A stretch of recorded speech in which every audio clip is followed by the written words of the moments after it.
This one is from a game called I've done stuff from this. Warcraft 3, The Frozen Throne. That's like what it's like for me to go to the bathroom when it's really cold in the morning, right?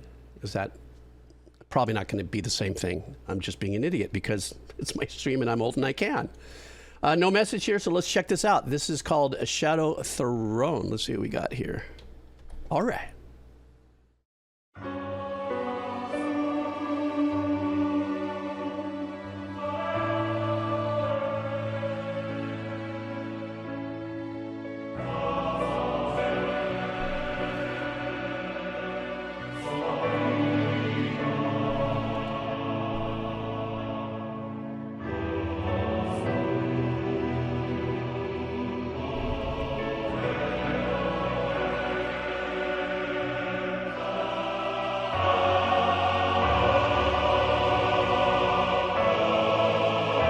Gothic, dark, macabre, big choirs, vibes. Obviously, this is a heavy.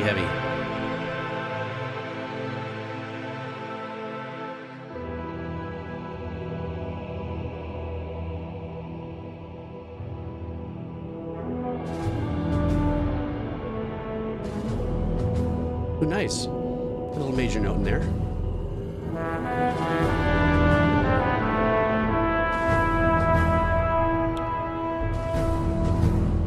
Hey, Mandrix.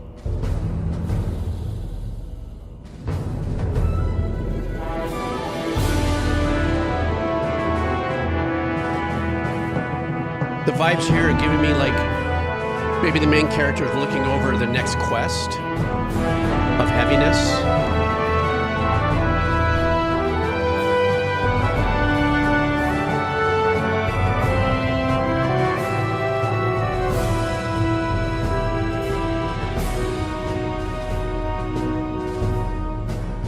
I mean, indicative, obviously, of the arpeggiation, with a little ostinato that was back there going along with the snare that's rolling, very march-oriented.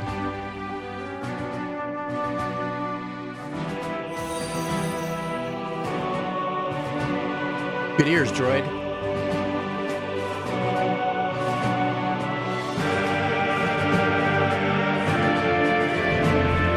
Hey, 451, how you doing, buddy? I love how there's the stronger emphasis on the horn section and the brass section of this.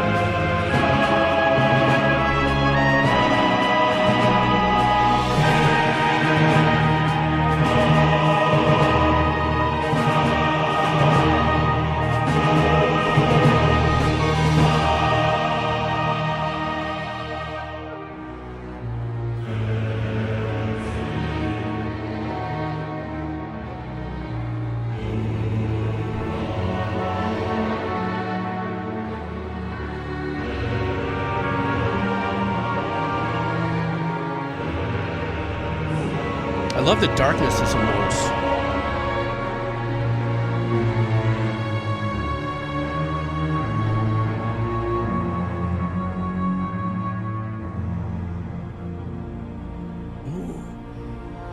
Ooh, that was pretty. How the composer let it drain into a little bit of a very positive minute.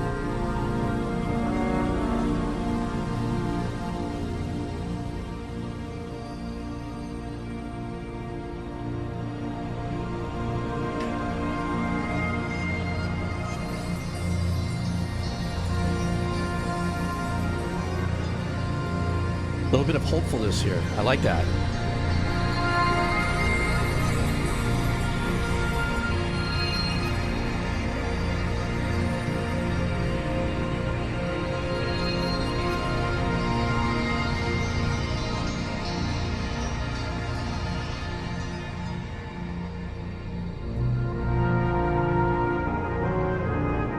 This is beautiful. Jeez.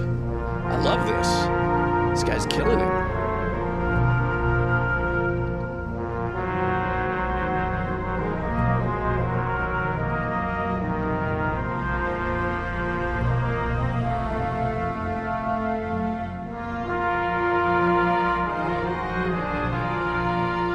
Almost like a love scene at the end, like capture the princess, they fall in love kind of vibe, or saves his people. Oh, Shadow, thank you for that.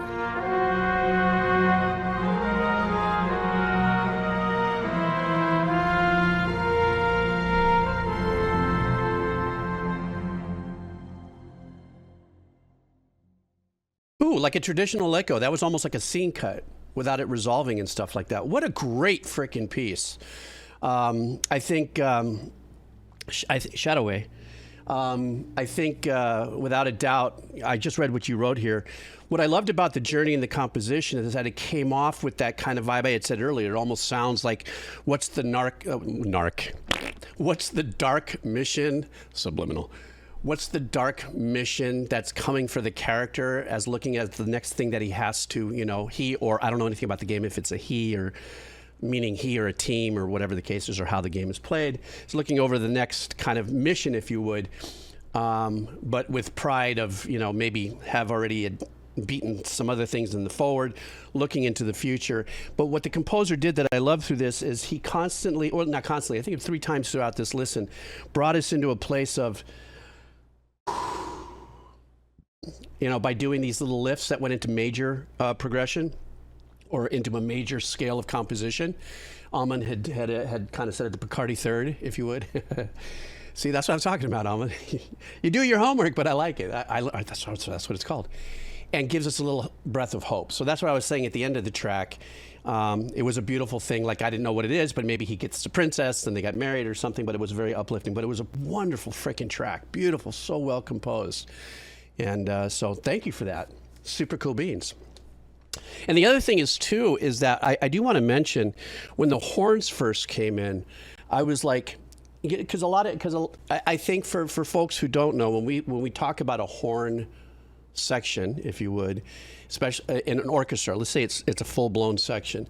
Most people think of trumpet, trombones, French horns, saxophones, et cetera, et cetera. But there are others like the euphonium, the flugel, I like to call, cornet, and many other. And there's actually horns. Just they don't have a precursor name to it, like a French horn or something. Just a horn section that has different sizes and stuff like that. There's bass trombones. There's all these different, and tuba, of course, and there's different types of tubas. I think a lot of times when we think of tubas, even for myself, I'm always thinking of the people that I see on the marching field in the bands with the big bell, ginormous bell, which is still an orchestral piece of work, or orchestral instrument. But there's another size tuba as well. So I loved how the composer, it sounded like really kind of maneuvered the horn sound. It was very horny, if just, I just had to ruin the mode right there. God, I'm such an imbécil. That's what my uncle used to say to me with my bad jokes. Pelotudo, imbécil.